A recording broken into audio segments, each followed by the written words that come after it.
question on the cost of this plan that he unveiled here moments ago. Expected to help college graduates and families saddled with student debt, an idea he campaigned on, but as you can see, a move that's already triggering immediate reaction. Let's take a look at the numbers real quick. The plan forgives up to $20,000 in debt to borrowers who received Pell Grants to attend college. Other borrowers will be eligible to cancel up to $10,000 in debt. The plan offers relief for borrowers making $129,000 a year or less and $250,000 a year for couples filing their taxes together. Also, that pause on student loan repayment being extended now through December 31st. Again, the numbers here, the move expected to help 43 million Americans struggling with their student loans, fully canceling the remaining balance for roughly 20 million of them. Let's bring in our chief White House correspondent, Cecilia Vega. Cecilia, this is something he campaigned on. It's less than he initially had drawn out, but he made the case there that he believes this is fair. But he knows there's critics on both sides. Some say he didn't do enough today. Others who say this could hurt inflation in this country. Yeah, exactly, David. And look, you hear him really praising these numbers because the White House says this is going to help so many people. And one other number, because people are wondering who exactly this impacts. So we're talking about these loans for undergraduate or graduate programs from the years 2020 and 2021 for those folks who make less than $125,000. It also applies to folks who had that Parent Plus loan. But on the politics of this was not an easy one for this president. And frankly, just the way this came out today really shows the difficulty in getting the president to make this announcement. It wasn't on his schedule for today. This was a last-minute ad. There were a lot of conversations that were happening over the last couple of weeks while he was on vacation. A lot of Democrats lobbying him hard to do this. And you mentioned the both sides of this. There are even both sides within their own party. Progressives wanted him to go even further on this one. They wanted this to all out cancel student debt for all students and or at least raise it up to $50,000 versus that $10,000 number that we're seeing right now. The timing of this is really important to mention, David, because you know this. We keep talking about it. The midterms are just around the corner. There is a thought among supporters here at the White House and frankly within the party that this move today by the president could really end up galvanizing young voters, voters of color, particularly ahead of the midterms, because as we've been saying, black students end up having twice as much debt as white students. So that is a big issue when it comes to the racial disparity.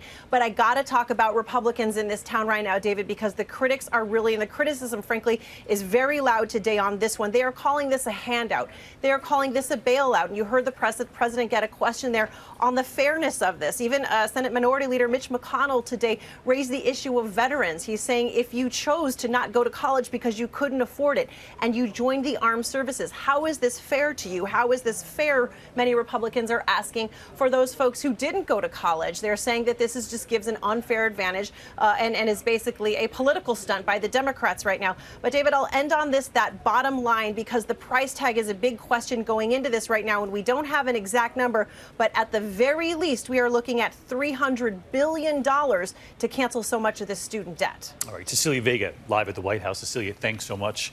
Let's get to our chief business correspondent, Rebecca Jarvis, as well, who has been sort of taking the temperature of economists in this country. Some who believe this will have little or no effect on inflation right now, others who are a little more concerned about this.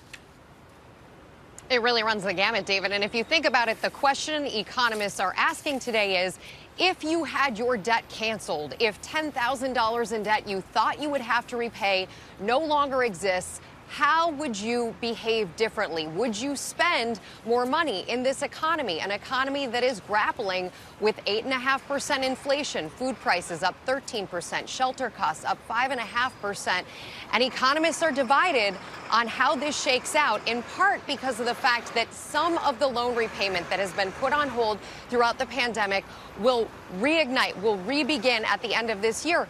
But you look at the economists who are out there making proclamations about what this means, one of them including Jason Furman, President Obama's former head of the Council of Economic Advisors, on Twitter, calling this reckless. He says it is pouring $500 billion on an inflation that is already burning bright. Moody's Analytics, Mark Zandi, saying he believes that it will not have a major impact on inflation. And there are other more progressive think tanks who also say the same thing. But again, back to those numbers, David, you mentioned before, 43 million Americans, $1.6 trillion in debt. That will be impacted here. The big question, And you heard President Biden mention it towards the end, but it's still unanswered. In addition to how this $500 billion, $300 to $500 billion decision will be paid for, the big question is what happens to costs going forward. So far, we've heard about the loan cancellations, but what we've yet to hear about is how prices for college education could be brought down in the future, David. Yeah, how do we bring that down going forward? Rebecca Jarvis with the view from economists across the country. Rebecca, our thanks to you. And again, these are all legitimate questions to ask about this on all sides. But the bottom line for more than 40 million Americans who are learning of this news today, college graduates and their families, of course, affected by being saddled with this debt, help, at least limited help, appears to be on the way, though with many questions attached from critics both in the president's own party and from Republicans as well. Hi, everyone. George Stephanopoulos here. Thanks for checking out the ABC News YouTube channel. If you'd like to get more videos, show highlights, and watch live event coverage, click on the right over here to subscribe to our channel. And don't forget to download the ABC News app for breaking news alerts. Thanks for watching.